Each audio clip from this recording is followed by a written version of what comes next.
Hi, Telugu మిత్రులకు స్వాగతం. Market 15,000 పైనే ట్రేడ్ అవుతున్నది. అయితే ఈరోజు హయ్యర్ లెవెల్లో కొంచెం ప్రాఫిట్ బుకింగ్ వచ్చింది. దగ్గర ఒక 100 పాయింట్ల పైనే పీక్ లెవెల్స్ తీసుకున్నట్లయితే దగ్గర ఒక 150 పాయింట్ల దాకా తగ్గినట్టు లెక్క. పెరిగింది తగ్గింది అంతే, ఏమీ లేదు. నిన్నటి లెవెల్స్కి దగ్గర క్లోజ్ అయింది. అంటే ఇక్కడ ఏమి జరుగుతున్నది అంటే ఎఫ్ఐఎస్ కొంటున్నారు, ఇట్స్ ఓకే. తర్వాత డిఐఎస్ ప్రాఫిట్స్ బుక్ చేస్తున్నారు. కాన్స్టెంట్గా మ్యూచువల్ ఫండ్స్ వాళ్ళు కాన్స్టెంట్గా ప్రాఫిట్స్ బుక్ చేస్తున్నారు. అంటే కాన్స్టెంట్గా ప్రాఫిట్స్ బుక్ చేయడానికి కారణాలు లేకపోలేదు. అంటే మ్యూచువల్ ఫండ్స్ నుంచి కొంతమంది వైదొలుగుతున్నారు. అంటే మ్యూచువల్ ఫండ్స్లో ఇన్వెస్ట్ చేసిన వాళ్ళు కూడా కొంచెం బాగా రేట్లు పెరిగాయి కదా, పీక్లో ఉంది కదా, తర్వాత చూద్దాంలే అని ప్రాఫిట్స్ బుక్ చేసుకుంటున్నారు. అది కూడా ఉంటుంది. దానివల్ల ఏమవుతుందంటే మ్యూచువల్ ఫండ్స్కి డబ్బులు కావాలి కదా, రెడీమ్ చేసుకుంటారు. ఫర్ ఎగ్జాంపుల్, నాది ₹1,00,000 ఉందనుకోండి, I want my money back. ఆ రోజున్న ఎన్ఏవి ప్రకారం వాళ్ళు డబ్బులు ఇచ్చేస్తారు. ఇట్లా ఇండివిజువల్ ఇన్వెస్టర్స్ కొంత ప్రాఫిట్స్ బుక్ చేసుకుని విత్డ్రా చేయటం ఒక రీజన్ అయితే, దానికి కోసం అని చెప్పి మ్యూచువల్ ఫండ్స్ అమ్మటం కూడా ఒక రీజను. తర్వాత రెండో రీజన్ ఏంటంటే మార్కెట్ల గురించి వాళ్ళకి తెలిసినంతగా ఎవరికి తెలుస్తుంది? వాళ్ళు ఎక్స్పర్ట్స్ కదా. ఏంటంటే ఇవాళ కాకపోతే రేపు కాకపోతే ఎల్లుండు మళ్ళీ అవే వస్తాయిలే, ప్రస్తుతానికి కొనేవాళ్ళు ఉన్నారు కాబట్టి అమ్మేవాళ్ళు రెడీ అవుతారు కదా. కొనేవాళ్ళు లేకపోతే అమ్మేవాళ్ళు ఎక్కడుంటారు? కొనేవాళ్ళు ఎవరున్నారు అంటే ఎఫ్ఐఎస్ ఉన్నారు. తర్వాత ఇన్వెస్టర్స్లో కూడా ఉన్నారు, ఇన్వెస్టర్స్ కొంటున్నారు. ఓన్లీ ఎఫ్ఐఎస్ కొంటే ఇలా ఉండదు. ఓకే, అయితే మౌలిక ప్రశ్న ఏంటంటే 15,000 అనూహ్యంగా 7,000 నుంచి 7,600 నుంచి 15,000 కంటే డబుల్ అయింది. ఈరోజు ట్రేడింగు 15,200 చిల్లర వచ్చింది కదా, 250 ఆ రేంజ్కి వచ్చింది కదా. అంటే దట్ హ్యాస్ డబుల్డ్ ది లో లెవెల్స్. 7,600 రేంజ్లో వచ్చినటువంటి ఇండెక్స్ ఏది మన కోవిడ్ టైంలో డబుల్ అయిపోయింది.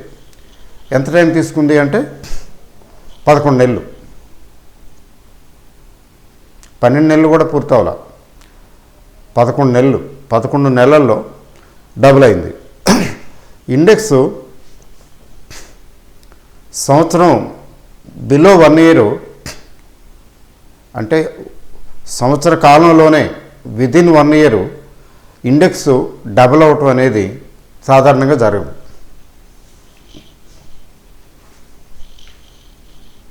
You are getting my point. కొంచెం జాగ్రత్తగా వినండి.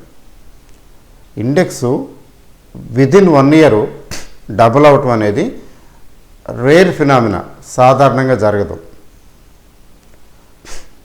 అది ఎప్పుడు జరుగుతుంది అంటే బూమ్ టైంలోనే జరుగుతుంది. మార్కెట్ భూమిలో ఉంటే జరుగుతుంది, లేకపోతే జరగదు. ఈ భూము 2 కారణాల వల్ల వస్తుంది. జనరల్గా వచ్చే భూమి ఏంటంటే ఎకానమీ స్ట్రాంగ్గా ఉండి, ఫండమెంటల్స్ ఇంప్రూవ్ అయ్యి, కంపెనీస్ తాలూకు పెర్ఫార్మెన్స్ బాగుండి, వివిధ సెక్టార్లు వాటి పెర్ఫార్మెన్స్ బాగున్నప్పుడు యుఫోరియా వస్తుంది. తర్వాత గ్రోత్ రేట్ కూడా చాలా బాగుంటుంది. చూడండి జాగ్రత్తగా, నేను ఈరోజు చెప్పేది కొంచెం జాగ్రత్తగా చూడండి. ఎకానమీలో గ్రోత్ ఉంటుంది. ఎట్లా అంటే జీడిపి గ్రోత్ రేటు ఎంత ఉందండి, అంత ఉందండి, జీడిపి గ్రోత్ రేట్ బాగుంటుంది. అదే కదా main yardstick, GDP growth rate బాగుంటుంది. That is mainly because of increased market capitalisation. Market capitalisation పెరుగుతూ ఉంటుంది. ఎందుకు పెరుగుతూ ఉంటుందంటే కంపెనీల తాలూకు పెర్ఫార్మెన్స్ బాగుంటుంది, ప్రాఫిటబిలిటీ పెరుగుతుంది. ప్రాఫిట్స్ పెరుగుతూ ఉంటే అవి అనలిస్టులు ఏంటంటే ఏం చేస్తారు, ఆ కంపెనీ ప్రైస్ని రివైజ్ చేస్తుంటారు. ఫర్ ఎగ్జాంపుల్ ఎస్బీఐ ఉంది, ఎస్బీఐ 400 కాదు ఇంకా వెళ్ళిపోతుందని రివైజ్ చేశారు ఈ మధ్యకాలంలో. ఒక ఆయన అయితే ఏకంగా 600కి వెళ్ళిపోయాడు, 600 పైనే. 480 నుంచి అబవ్ 480 అబవ్ చెప్తున్నారు. అది వెళుతుందా ఎప్పటికి వెళుతుంది, దట్స్ ఎ డిఫరెంట్ స్టోరీ. అది వాళ్ళు చెప్పారు కాబట్టి మనం ఇది కరెక్ట్ అని నమ్మటానికి ఏం లేదు. ఇది స్టాటిస్టికల్ ఇదే కదా, అంతా స్టాటిస్టిక్స్ ఎప్పుడు కూడా అయితే అవుతలేదు కదా. అంటే ఏమవుతుంది, ఇట్లా కంపెనీలు వాటి పెర్ఫార్మెన్స్ని బేస్ చేసుకుని అప్వార్డ్ రివిజన్ చేసుకుంటూ వెళ్తారు. అప్వార్డ్ రివిజన్ చేసుకుని వెళ్ళి ముఖ్యంగా మ్యూచువల్ ఫండ్స్ వాళ్ళు ఉంటారు కదా, ఇప్పుడు దీని 500 వరకు వెళ్ళొచ్చు అనుకున్నారనుకోండి, స్టేట్ బ్యాంక్ ఆఫ్ ఇండియా 500 వరకు వెళ్ళొచ్చు అంటే మనం ఎక్కడి వరకు కొనవచ్చు, 400 ఉంది ఇప్పుడు, ఓకే గో హెడ్ 450 దాకా కూడా కొనేద్దాం అనుకున్నారనుకోండి, ఆ 450 వరకు కొంటూనే ఉంటారు. They will continue to buy. అలాగే హెచ్ఎన్ఐస్ కూడా అంతే, హై నెట్వర్త్ ఇన్వెస్టర్స్ కూడా ఆ స్కోప్ కనిపించినప్పుడు కొనుక్కుంటూ వెళ్ళిపోతారు. వాళ్ళు కొనటం వల్ల జనరల్గా పెరుగుతాయి. కానీ వాళ్ళే కాదు, మనకి ఎఫ్ఐఐస్ కూడా ఉన్నారు, లోకల్ ఇన్స్టిట్యూషన్స్, తర్వాత మ్యూచువల్ ఫండ్స్, తర్వాత FIIs plus HNIs, high net worth investors, పెద్ద వాళ్ళు, జంజన్వాలా గారు అట్లాంటి వాళ్ళు. సో వీటి క్యుములేటివ్ ఎఫెక్ట్ ఏంటంటే మార్కెట్ పెరుగుతుంది, ఒక రకమైన యుఫోరియా క్రియేట్ అవుతుంది. ఇంకేముంది, nothing can stop index, nothing can match stock మార్కెట్తో ఏది సరిపోదు పోల్చడానికి. ఇట్లాంటివన్నీ ఆ యుఫోరియా రావటానికి ముందు పికప్ అవుతూ ఉంటుంది. జనాల్లో భయం వస్తుంది, అమ్మో ఇంత పెరిగిపోయింది, ఇంకెంత పెరుగుతుందని. ఆ భయం అలా పెరుగుతూ, ఆ భయంగానే ఉంటుంది, ఇది మార్కెట్ పెరుగుతూనే ఉంటుంది. ఈలోగా ఎక్స్పర్ట్స్ మీరు ప్రాఫిట్స్ బుక్ చేసుకోండి, తర్వాత మార్కెట్లో కరెక్షన్ వస్తుంది, ఎనీ టైం రావచ్చు, లేకపోతే మార్కెట్ ఓవర్ హీటెడ్ అని చెప్తుంటారు. అయితే ఏం జరుగుతుందంటే వాళ్ళు అలా చెప్తూ ఉంటారు, మార్కెట్ పెరుగుతూనే ఉంటాయి. అప్పుడప్పుడు చిన్న కరెక్షన్స్ వస్తాయి, ఇంకా పడిపోతుంది, ఇంకా ఫనిష్ ఇప్పుడు మొదలవుతుంది, ఇక నుంచి పతనమే, ఇక నుంచి పడిపోతుంది, ఇంకెంత పెరుగుతుందిలే అనే సిచ్యువేషన్ కూడా అప్పుడప్పుడు కొద్దిగా తీసుకొస్తుంది. మొన్న చూడండి, ఫర్ ఎగ్జాంపుల్ 13,600కి వచ్చింది. 13,600 చాలా పెరిగింది కదా, ఇప్పుడు కరెక్షన్ వచ్చేస్తుందిలే అనే ఒపీనియన్ వచ్చింది చాలామందికి. మళ్ళీ అక్కడి నుంచి 2 రోజుల్లో లేపేశారు, ఫినిష్ 15,000. 1000 పాయింట్లు తగ్గి 1,600 పాయింట్లు పెరిగింది. ఇవన్నీ కూడా బుల్లిష్ మార్కెట్ తాలూకు సంకేతాలు, ముఖ్యంగా భూమిలో ఉన్నప్పుడు జరుగుతాయి. సో ఇట్లా మధ్యలో మొన్న వచ్చినట్టు వస్తాయి, వస్తూ అయినా పైకి వెళ్తుంటాయి.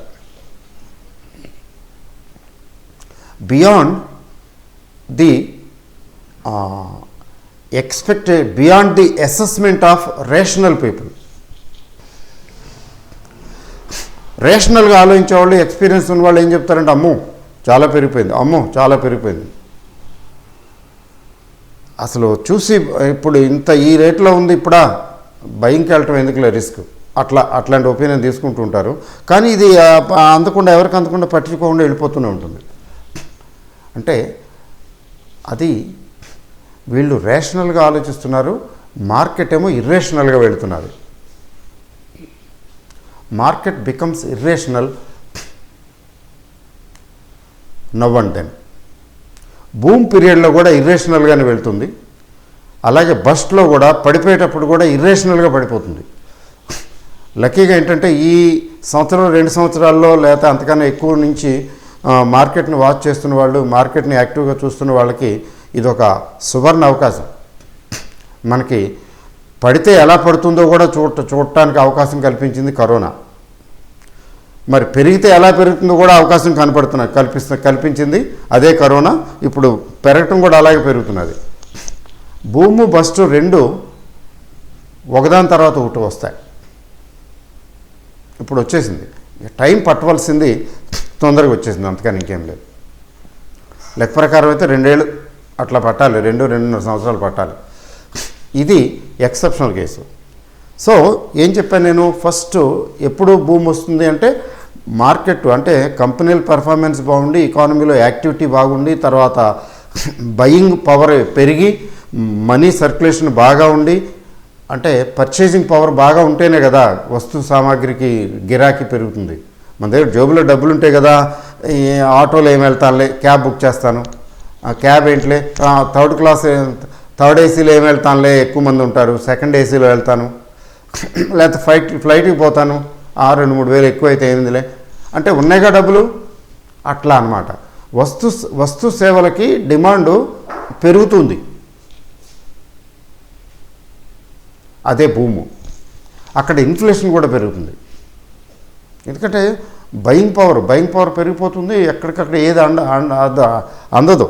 అంటే చెప్పాలంటే వరద వచ్చి నీళ్లు ఎలా కొట్టేస్తాయి, కనిపించినట్టు ఏకంగా కొట్టుకుని వెళ్ళిపోతాయి. నీటి ప్రవాహానికి ఏది ఆగదు. అట్లా వెళ్ళిపోతుంది భూము.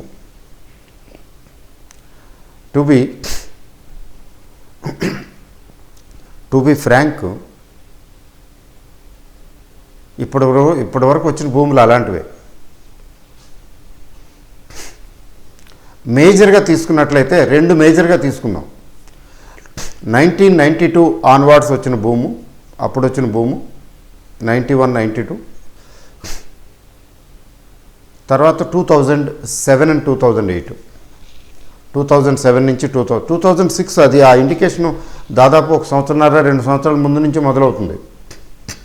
మీరు చూడండి కావాలంటే 2006లో నిఫ్టీ ఎట్లా ఉంది. నిఫ్టీ కాకపోతే సెన్సెక్స్ తీసుకోండి, ఎందుకంటే అప్పుడు నిఫ్టీ చాలా తక్కువ కదా. సెన్సెక్స్ 2005-06లో ఎంత ఉంది, 2008 జనవరికి పీక్ వచ్చేటప్పటికి ఎంత వచ్చింది. అలా పెరుగుతూ పర్వతంలాగా పెరిగిపోయింది. 91 నేను చాలా క్లియర్గా చూశాను 91-92 అయితే అప్పుడు కూడా అంతే ఉధృతంగా పెరిగిపోయింది. 3 times. అప్పుడైతే ఒక పీక్ లెవెల్కి వచ్చిన దగ్గర నుంచి 3 times వెళ్ళిపోయింది ఇండెక్స్. ఆ రోజులు వేరు, ఆ సిచ్యువేషన్ వేరు. మరి ఈ రోజుల్లో ఇప్పుడున్న సిచ్యువేషన్స్కి 3 times అంత ఈజీ కాదు. ఓకే, దాదాపు 2 times వెళ్ళిపోయినట్టుంది ఇది కూడా 2007-2008లో, ఆ 2 yearsలో.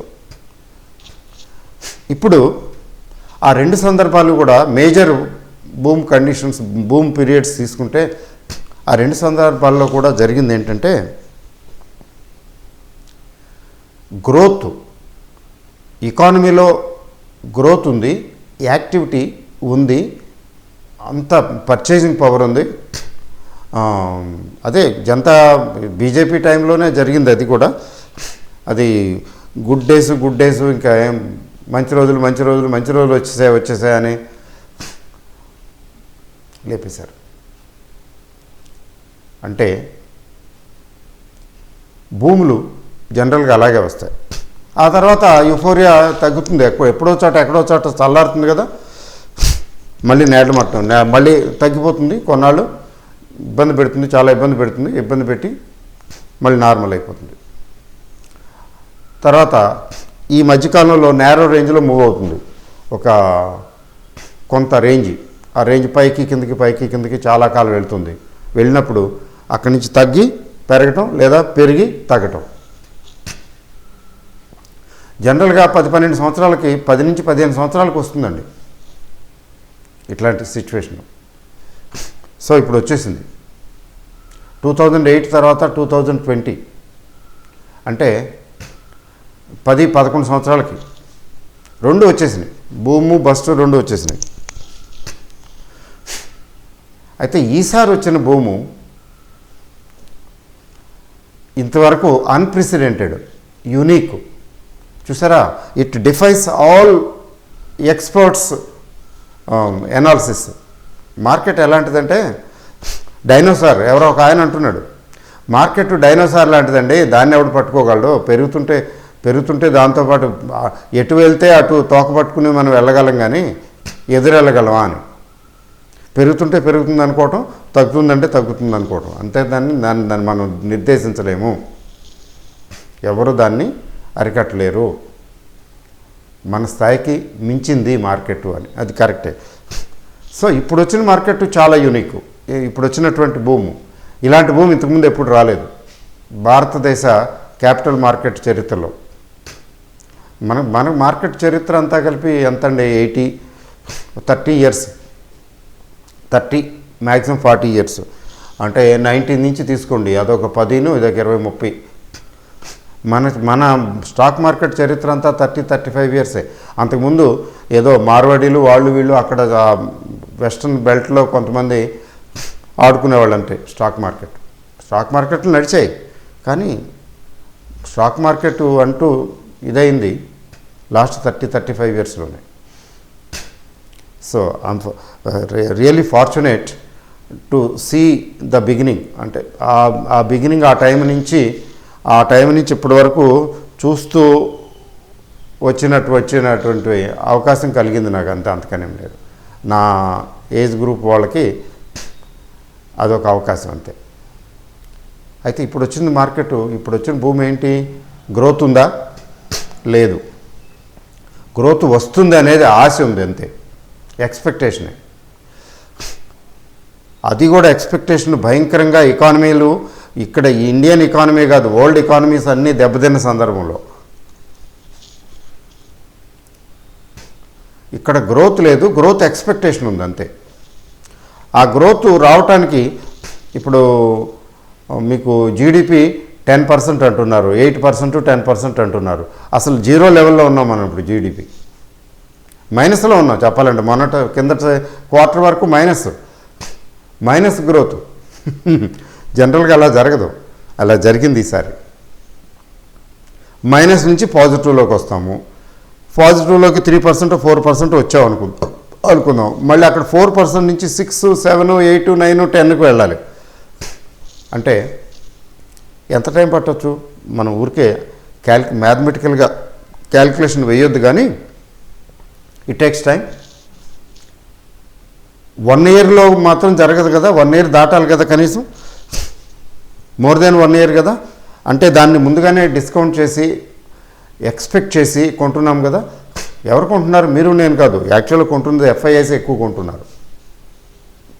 సో అంటే ఎకానమీలో చురుకుదనం ఉండి, ఎకానమీలో గ్రోత్ కనిపిస్తూ, ఇంకా ఈ గ్రోత్ కంటిన్యూ అవుతుంది అని యుఫోరియాలో కొనుక్కుంటూ పోతుంటారు. That is boom. కానీ ఈసారి వచ్చిన భూము, అసలు ఈసారి మార్కెట్ పడిన తీరు కూడా చాలా యూనికే. అంతగా వేగంగా నెల రోజుల్లో, లెస్ దాన్ 1 మంత్లో ఇండెక్స్ అంతగా పడిపోవడం, లెస్ దాన్ 1 మంత్ పీరియడ్లో ఇండెక్స్ అలా పడిపోవటం ఇది ఫస్ట్ టైం. మీరు ఇంతకుముందు పడిపోయిన సందర్భాలు చూడండి, ఇంతగా పడిపోవటం. ఓ 20-25% పడిన సందర్భాలు ఉన్నాయి 2000 ఆ రేంజ్లోను. స్ట్రైట్గా పడిపోవటం, స్ట్రైట్గా పైకి లేవటం, వి షేప్ రికవరీ. అసలు ఇది కూడా ఎవరు ఎక్స్పెక్ట్ చేయింది. వి షేప్ రికవరీ 90% మా సబ్జెక్ట్ తెలిసిన వాళ్ళు ఎవరు ఎక్స్పెక్ట్ చేయలేదు. 90-95%. కొంతమంది క్రేజీగా ఏదో మాట్లాడేస్తే అది వేరే సంగతి, ఎంతైనా చెప్పేస్తారు. ఇప్పుడు మార్కెట్స్ క్రేజీగానే ఉంటాయి కదా అని రుజువు చేస్తున్నాయి. ఇప్పుడు రేషనల్గా ఆలోచించే వాళ్ళు 15,000 ఇండెక్స్ వెళ్ళిపోతుందని అనరు కదా. మరి రేషన్ ఏమైంది, లాజిక్ ఏమైంది? Finish, full stop. అవేం పనిచేయలేదు. 15,000కి వెళ్ళిపోతుంది కాదు, 15,000 దాటి 17,000కి వెళ్ళిపోతుందో, 18,000కి వెళ్ళిపోతుందో. మరి ఎందుకని అంటే అంతే, we can't say. Because markets sometimes behave irrationally. Sometimes అని చెప్పడం కంటే కూడా markets behave irrationally now and then. పెరిగేటప్పుడు కూడా ఇర్రేషనల్గా అడ్రస్ లేకుండా వెళ్ళిపోతాయి, తగ్గేటప్పుడు కూడా అనవసరంగా అడ్రస్ లేకుండా తగ్గిపోతాయి. ఎందుకు తగ్గినట్టు అంతగా, ఇంతలోనే అంతగా ఎందుకు పెరిగిపోయినట్టు? ఇది నిజంగా పిచ్చోడ్రా బాబు అంటారు కదా, పిచ్చోడ్రా నిజంగా ఇది అంటారు చూసారా, కరెక్ట్గా అలా పిచ్చిగా బిహేవ్ చేస్తుంది స్టాక్ మార్కెట్ అప్పుడప్పుడు. ఇప్పుడు చేస్తున్నది కదా. ఎందుకని? ఎకానమీలో ఏమవుతుందో తెలియదు, బోల్డ్ అంత ఫిస్కల్ డెఫిసిట్, వరాలు ఇచ్చేస్తున్నారు గవర్నమెంట్లు అన్నీ, ఇండియన్ గవర్నమెంటే కాదు అన్నీ కూడా. ఇప్పుడు రిజర్వ్ బ్యాంకును సెంట్రల్ గవర్నమెంట్ నార్మల్గా they will be at loggerheads. జనరల్గా వాళ్ళు ఏంటంటే గ్రోత్ కోరుకుంటుంది గవర్నమెంటు, ఆర్బీఐ ఏంటంటే స్టెబిలిటీ కోరుకుంటుంది. ఇన్ఫ్లేషన్ లెవెల్స్ పెరగకుండా చూడాలి, నిజానికి చూడాలి అలా, లేకపోతే కామన్ మ్యాన్ చాలా ఈ విల్ బి వర్స్ట్ హిట్. గవర్నమెంట్కి ఏం అక్కర్లేదు, గ్రోతే కావాలి. వాళ్ళకి నప్పదు, పొంతన ఉండదు. కానీ ఇప్పుడు ఇట్లాంటప్పుడు ఏంటి, రెండు కలిసిపోతాయి. ఆర్బీఐకి ఇప్పుడు గ్రోత్ కావాలి, గవర్నమెంట్కి గ్రోత్ కావాలి. ఆర్బీఐ కూడా చేతులు కలిపి, ఎందుకంటే ఉన్న సిచ్యువేషన్కి అదే కరెక్ట్. గవర్నమెంట్కి ఏదో ఫేవర్ చేద్దామని ఏం కాదు, అట్లా ఏం చేయరు. సో ఇప్పుడు బ్యాడ్ బ్యాంక్ అని మీరు వినే ఉంటారు. అంటే ఎన్పిఎస్ ఏమైతే ఉంటాయో ఇక మీదట బ్యాంకులకి ఏవైతే ఎన్పిఎస్ ఉంటాయో ఆ ఎన్పిఎస్ అన్నీ ఈ పర్టికులర్ బ్యాంక్ ఒకటి ఓపెన్ చేస్తున్నారు, త్వరలో వచ్చేస్తుంది అది. ఆ బ్యాంకుకి అమ్మేస్తారు, ఇచ్చేస్తారు. తీసుకోవయ్యా, నాది 10,000 కోట్లు బ్యాడ్ డెట్ ఎన్పిఏ ఉంది, దీన్ని ఏం చేస్తావు చెయ్యి, ఇందులో 10,000 కోట్లు ఎంత నీకు జీరో కింద లెక్క. ఎందుకంటే అకౌంట్లో రాసి రైట్ ఆఫ్ చేసేస్తారు కదా, జీరో చేసేస్తారు కదా. అంటే టోటల్ లాస్ కింద రాశారు, ఎంత వస్తావో చెప్పు. 10,000 కోట్లే కానీ 1,500 కోట్లు ఇస్తానయ్యా, 1,500 కోట్లు. అంటే ఇలా ఎవరైతే అప్పులైతే వసూలు అవ్వవో అవన్నీ వాళ్ళకి ఇచ్చేస్తే వాళ్ళు స్పెషలైజ్డ్గా వాళ్ళు ఆ పని మీద ఉంటారు. ఇప్పుడు బ్యాంక్స్ మీద ప్రెషర్ ఉండదు, బ్యాంక్స్ వాటి పని చేసుకుంటూ ఉంటాయి. వచ్చిన కాడికే వచ్చింది, 10,000 కోట్లకి బదులు 1,500 వచ్చింది, ఓకే 15% వచ్చింది, ఓకే డన్. ఇప్పుడు ఎట్లా వసూలు చేయాలి, ఏం చేయాలి, స్టెప్స్ ఏం తీసుకోవాలి, ఈ ఎఫర్ట్స్ పెట్టకల్లా. That concept is doing rounds. అంటే ఎప్పుడైనా భయంకరమైనటువంటి ఇది వచ్చినప్పుడు, రిసెషన్ వచ్చినప్పుడు న్యాచురల్గానే రాడికల్గా గవర్నమెంట్స్ మూవ్ అయ్యి రిఫార్మ్స్ తీసుకొస్తాయి. ఇప్పుడు ఆ రిఫార్మ్స్ స్టేజ్లోనే ఉన్నాం. ఈ రిఫార్మ్స్ అన్నీ ప్రాపర్గా రూపుదాల్చి ఒక పద్ధతిలో వెళ్ళి రిజల్ట్స్ ప్రొడ్యూస్ చేయడానికి టైం పడుతుంది కదా, ఓవర్నైట్ ఏం జరగదు.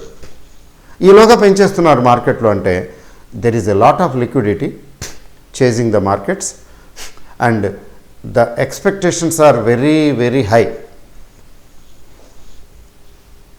సో అందుకని దీన్ని బూమ్ అని గుర్తించడానికి చాలా టైం పట్టింది.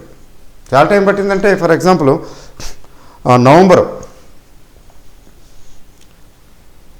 జూలైలో జస్ట్ ఒక్కసారి అందుకుంది, జూన్ వరకు స్తబ్దత మార్కెట్కి. మీరు గమనించండి, ఇండెక్స్ గమనించండి, జూలైలో ఒక్కసారి టేక్ ఆఫ్ స్టేజ్కి వచ్చింది. జూలైలో టేక్ ఆఫ్ అయింది.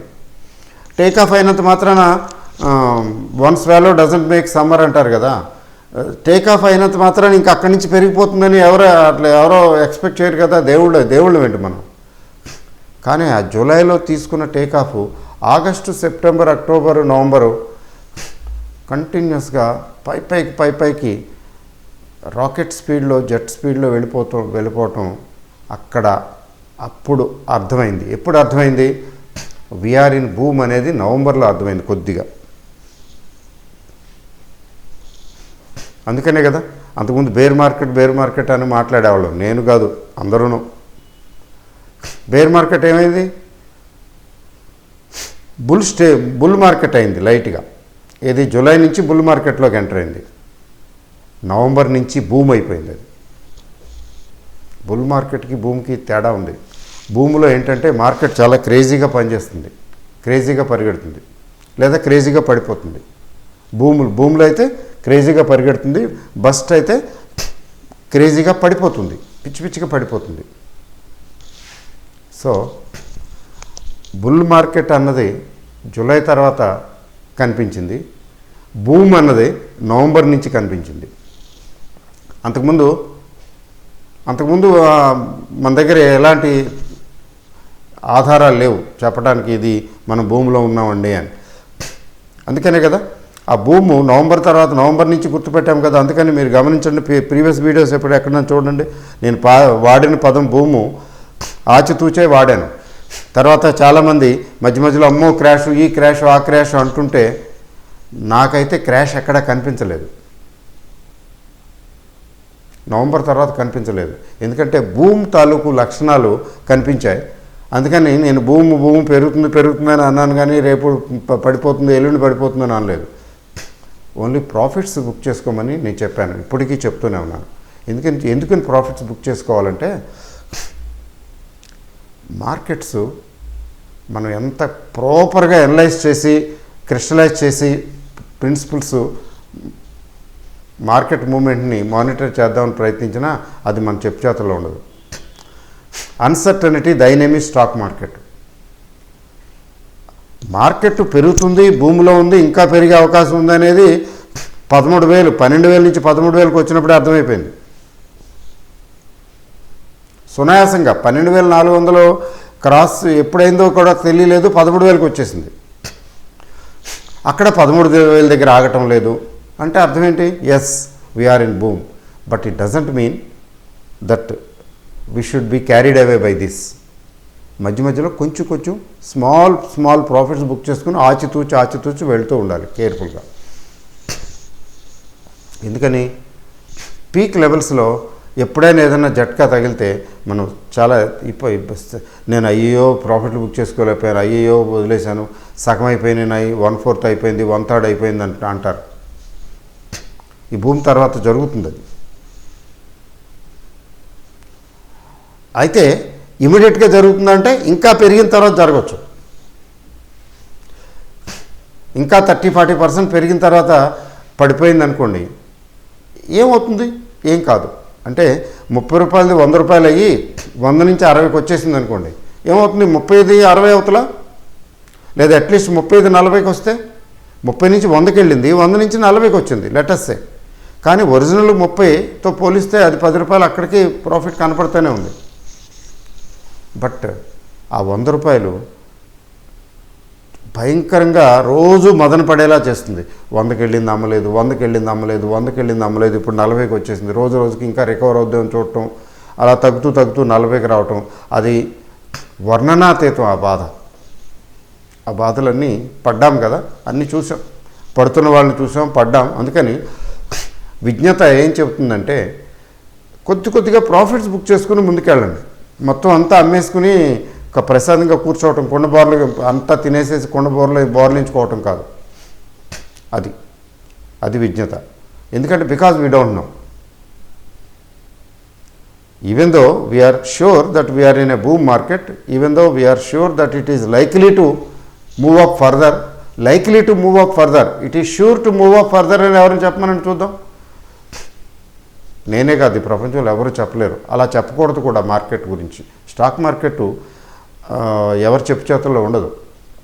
సో ఇది ఈసారి వచ్చిన భూమి మాత్రం యునీక్. ఇలాంటిది ఇంతకుముందు రాలా. గ్రోత్ బేస్డ్ భూమి వస్తుంది, కానీ గ్రోత్ ఎక్స్పెక్టేషన్ బేస్డ్ భూమి వచ్చింది ఇప్పుడు. అది అందుకని ఏంటంటే, టు బి బ్రీఫ్, ఈ భూము ఇంకా ఎక్స్టెండ్ అవ్వటానికి అవకాశాలు కనబడుతున్నాయి. It doesn't mean that you SIT tightly. ఇప్పుడు అట్లా వద్దు. పార్షియల్గా కొంచెం ప్రాఫిట్స్ బుక్ చేసుకుని వెళ్ళండి. మీ మనోబలం పెరుగుతుంది. మీరు చూడండి, ఇప్పుడు నేను చెప్పుకుంటూ వెళ్తున్నాను కదా, ఆఫ్టర్ ఫ్యూ మంత్స్ లేదా ఆఫ్టర్ ఫ్యూ క్వార్టర్స్ నేను చెప్పినవి ఇవన్నీ కూడా మీకు ఎందుకు చెప్పానో అప్పుడు అర్థమవుతుంది.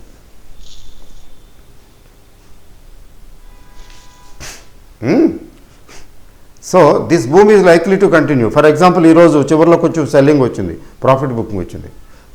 వాళ్ళు అనలిస్టులు రాసేస్తున్నారు, ఇది 15,000కి దిగితేనండి కొంచెం ఎక్కువ పెద్దది, ఇంకొంచెం బాగా ఎక్కువగా తగ్గే అవకాశం ఉంది అని. ఎవరు చెప్పడానికి ఏముంది? తగ్గితే ఇఫ్స్ అండ్ బట్సే కదా. 15,000కు దిగువకు వస్తే ఇలా జరుగుతుంది అని, మరి దిగువకు రాకపోతే మళ్ళీ పెరుగుతుందనే కదా అర్థం. ఇలా వస్తే ఇది జరుగుతుంది, అలా వెళ్తే అది అలా జరుగుతుంది, అంతా అందరూ చెప్పేది అదే కదా.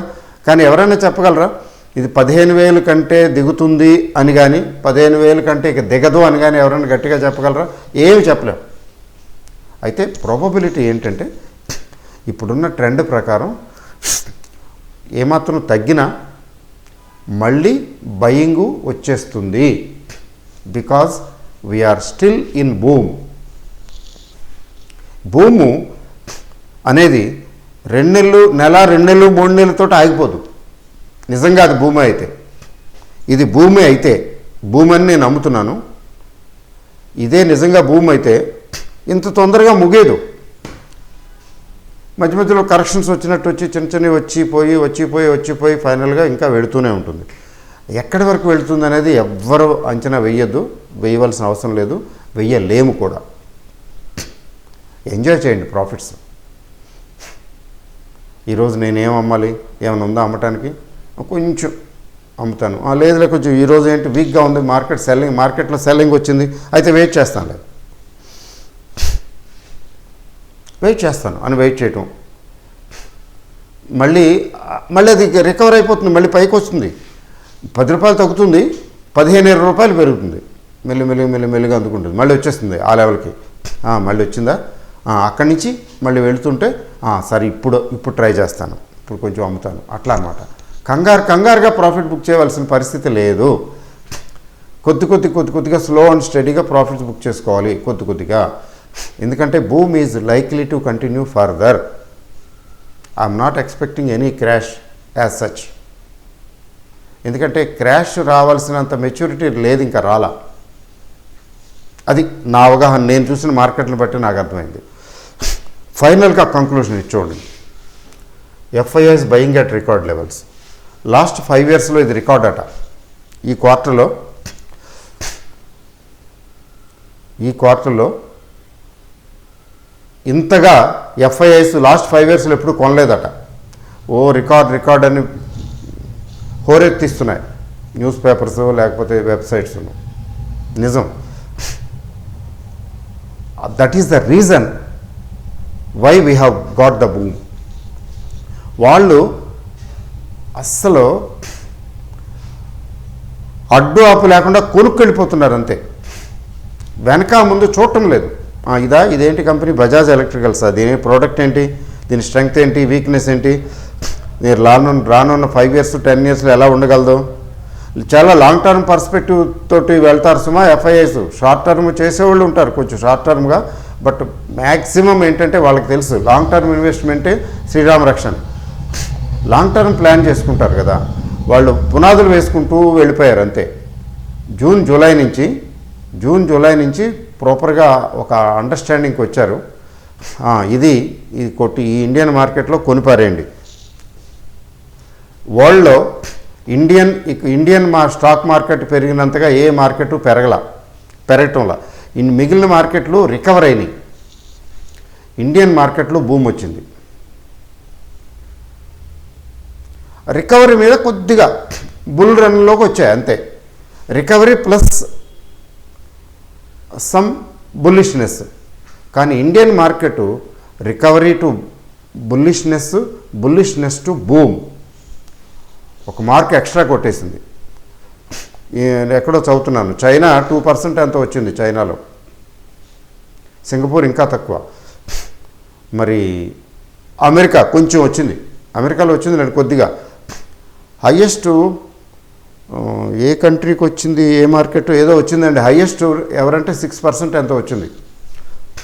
బట్ ఇండియన్ మార్కెట్ 10% వచ్చింది హయ్యెస్ట్. మన తర్వాత నెక్స్ట్ బెస్ట్ అంటే 6%, వీఆర్ at 10%. అండ్ సెకండ్ ఎక్కడున్నాడంటే, వీడికి 100 మార్కులు వస్తే సెకండ్ వాడు ఎక్కడున్నాడంటే 60 మార్కుల దగ్గర ఉన్నాడు. ఇది వింతగా అనిపించవచ్చు, లేకపోతే చాలా వెరీ గుడ్ న్యూస్, మంచి చీర్ఫుల్ న్యూస్ అనిపించవచ్చు, ఏదైనా కావచ్చు. క్యాలిక్యులేటెడ్గా ఎగబడి ఎఫ్ఐఎస్ కొంటూ వచ్చారు అంతే, వెనక ముందు చూడకుండా. అట్లా తెగబడి కొంటున్నప్పుడు న్యాచురల్గా పెరగవండి, పెరిగిపోయాయి. ముఖ్యంగా స్మాల్ క్యాప్స్కి I'm very happy. Small caps MBS2 నేను స్టార్ట్ చేసి అంతకుముందు మల్టీ క్యాప్ కూడా స్టార్ట్ చేశాను. ఏదో ఇంట్రూజివ్గా, అది ఇంట్రూజివ్ అనే చెప్పాలా ఎలా చెప్పాలో నాకు తెలియదు. షార్ట్గా, చాలా షార్ట్ కోర్స్, 6 నెలలు సంవత్సరం పెట్టకుండా నెలకే పరిమితం చేసి, అది కూడా అది ఇంట్రూజివ్ లాగా నిజంగానే అదే కరెక్ట్, అప్రోప్రియేట్. 6 నెలలు పొడిగిస్తే ఈలోగా భూమి అయిపోయేది. 6 నెలలకు భూమి అయిపోతుంది.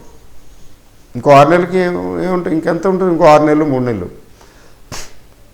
So really happy. అవన్నీ చూస్తుంటే ఎట్లా పెరిగిపోతున్నాయి. ముఖ్యంగా స్మాల్ క్యాప్ పికప్ చేయటం, స్మాల్ క్యాప్ పెరుగుతుంది అనే ఆలోచన రావటం, స్మాల్ క్యాప్స్ పికప్ చేయటం రియలీ గాడ్స్ గ్రేస్. అంతే.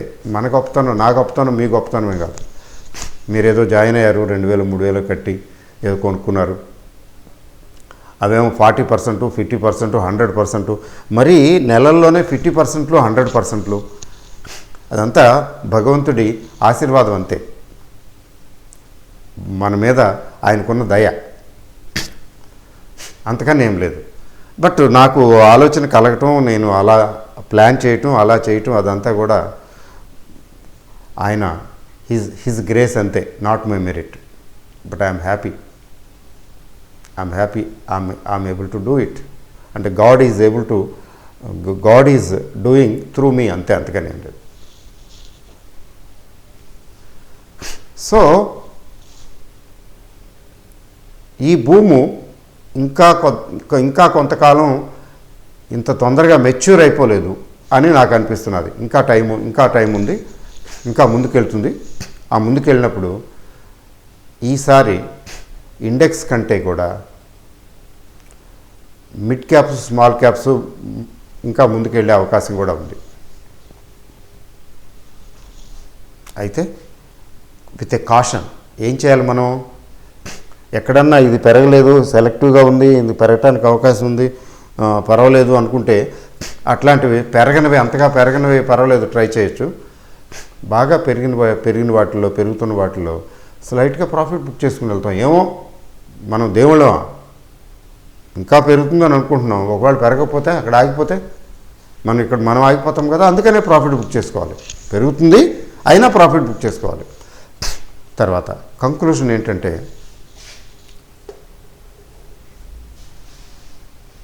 Why FIIs are buying at record levels. July తర్వాత క్లియర్గా తెలిసిపోతున్నది, FIIs ఏమాత్రం వెనక్కి తగ్గటం లేదు. They are not in a mood to book profits. వాళ్ళ ఖచ్చితంగా లాంగ్ టర్మ్ పర్స్పెక్టివ్ ఉంది అన్నది క్లియర్గా కనబడుతున్నది. దానికి కారణం సింపుల్గా చైనా నుంచి ఇన్వెస్ట్మెంట్స్ ఇండియాకి డైవర్ట్ అవుతున్నాయి. క్లియర్. కొన్నాళ్ళ తర్వాత ఇంకొంచెం ఎక్కువగా చెప్తారు, క్లియర్గా చెప్తారు. చైనాలో ఇంత తగ్గింది, ఇండియాకి ఇంత వచ్చినాయి, డైవర్ట్ అయినాయి అని. Funds are getting diverted from China to India. చైనాలో భయంకరంగా ఇన్వెస్ట్ చేసేవాళ్ళు చైనాలో తగ్గించి లేదా చైనాలో తీసి ఇండియాలో పెడుతున్నారనేది అర్థం చేసుకోవాలి.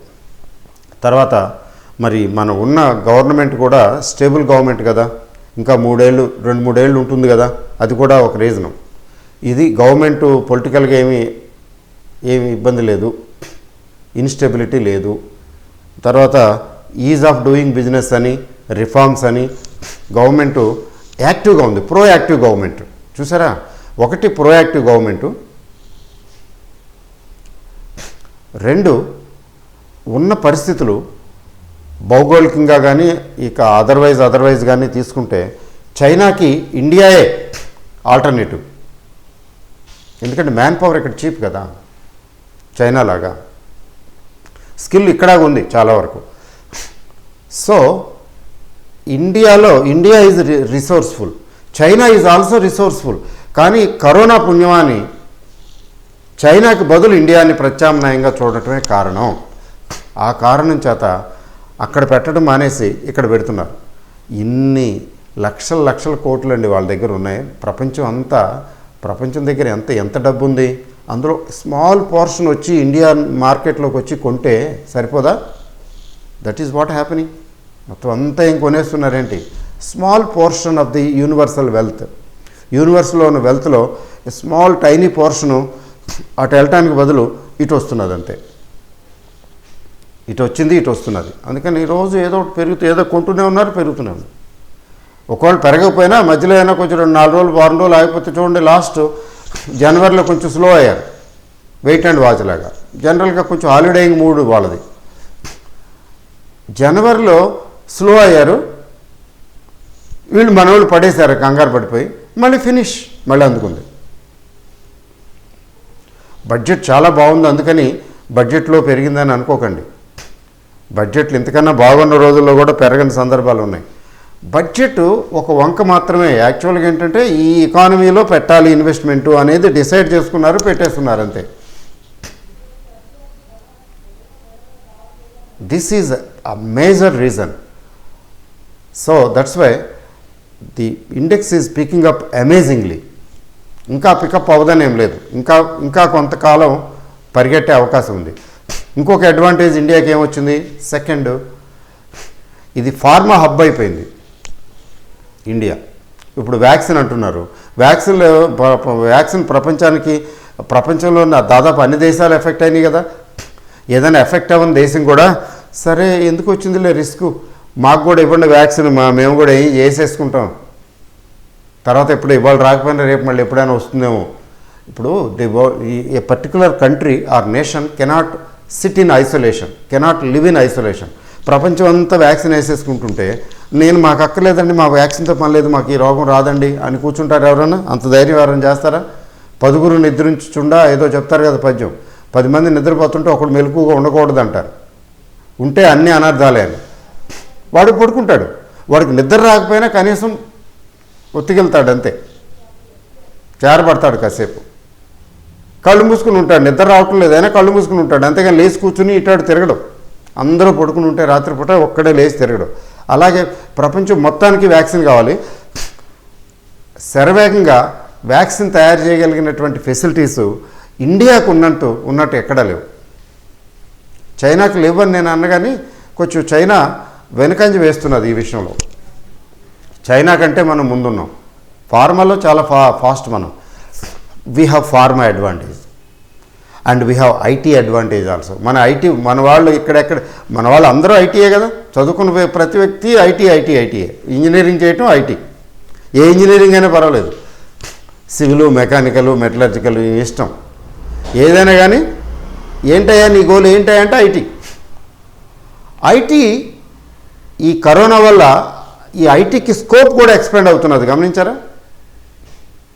కొత్త పుంతలు, కొత్త పోకడలు వస్తున్నాయి ఐటీలో. అది కూడా మనం we're in a position to grab. So మనకి ఐటీ స్కిల్ ఉంది, స్కిల్డ్ మ్యాన్ పవర్ ఉంది, ఐటీకి గ్రోత్ ఉంది, తర్వాత ఫార్మా ఉంది, చెప్పక్కర్లేదు, already grown sector. IT, pharma ఈ రెండు చాలు. ఇది కూడా ఒక రీజను, మెయిన్ రీజన్ అది. సెకండరీ రీజన్స్ ఇవి. దాంతో ఏం ఎక్స్పెక్ట్ చేస్తున్నారంటే yes it will pick up, it will take time, it may take time but it will pick up అయిన తర్వాత కొనుక్కోవటం కంటే ముందుగానే కొనుక్కుంటారు, అది పికప్ అవుతుంది అని.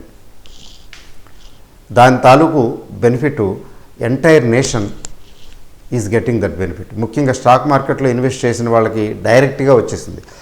రేపొద్దున ఈ భూము కంప్లీట్ అయిపోయి ఏదో ఒక స్టేజ్కి వచ్చేస్తుంది, కరెక్షన్ వస్తుంది, మళ్ళీ పడిపోవటం మొదలు పెడతాయి. అప్పుడు ఈలోగా బోల్డంత సంపాదించి ఉంటారు.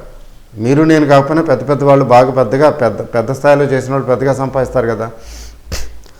మళ్ళీ ఆ ఫండ్స్ని తీసుకొచ్చి చక్కగా రియల్ ఎస్టేట్ మీద పెడతారు. చూసారా? అంటే stock market next real estate already పీకుల్లోనే ఉంది. సో ఎక్కడెక్కడైతే డల్గా ఉందో అవి కూడా మళ్ళీ రికవర్ అయిపోతాయి. అంటే economy as a whole, as a cycle picks up. అంటే ఇండియన్ ఎకానమీ కమింగ్ 10 yearsలో what I see, I may or may not be there. And మీ వీడియో చూసే వాళ్ళలో అందరూ ఉంటారా, కొంతమంది ఉండొచ్చు, కొంతమంది ఉండకపోవచ్చు. 10 years 15 years hence, because we don't know what happens tomorrow. But 20 yearsలో ఇండియా సూపర్ పవర్ అవుతుందని అంటున్నారు కదా, నాకైతే 10 to 15 yearsలోనే అయిపోతుందేమో అని అనిపిస్తున్నది ఇప్పుడున్న ట్రెండ్ చూస్తే. చేసేస్తారు. మనం కూర్చున్నా రెండు మీకు మేము వస్తున్నాం అని వచ్చి కొనేయట్లేదా మన షేర్లు? ఇంకా కొత్తగా ఈ ఇండస్ట్రీస్ పెట్టేస్తారు వచ్చి. బూమ్, ఇండస్ట్రీయే గ్రోత్కి బేస్, ఇండస్ట్రీయే. ఇంకోటి ఇండస్ట్రీస్ని మించిన ఇంపెటస్ ఇచ్చేది ఇంకోటి ఏమీ లేదు sector industry. Government of India కూడా దానికి అనుగుణంగా కొంచెం ప్రతిస్పందిస్తుంది. ఇంకా గ్రోత్ కావాలి కదా, ఎంప్లాయ్మెంట్ జనరేషన్ కావాలి కదా. We want to grow, we want to become a developed nation. Everybody's dream is to become a developed nation. అంటే గాలి చైనాకి బదులు చైనా నుంచి ఇటువైపు ఇండియా వైపు వేగంగా వీస్తున్నది. అందుకని 20 yearsలో ఇక్కడి నుంచి 20 yearsలో రావాల్సినటువంటి గ్రోత్ నేను అనుకోవటం 12 to 15 yearsలో వచ్చేస్తుంది. We're a superpower in less than 15 years time. That is what I see, what I understand. So good news. Thank you very much. ఎంతో పేషెంట్గా విన్నందుకు. ఏదో నేను చెప్పాలనుకున్నది చెప్పేశాను. Thank you. Good night.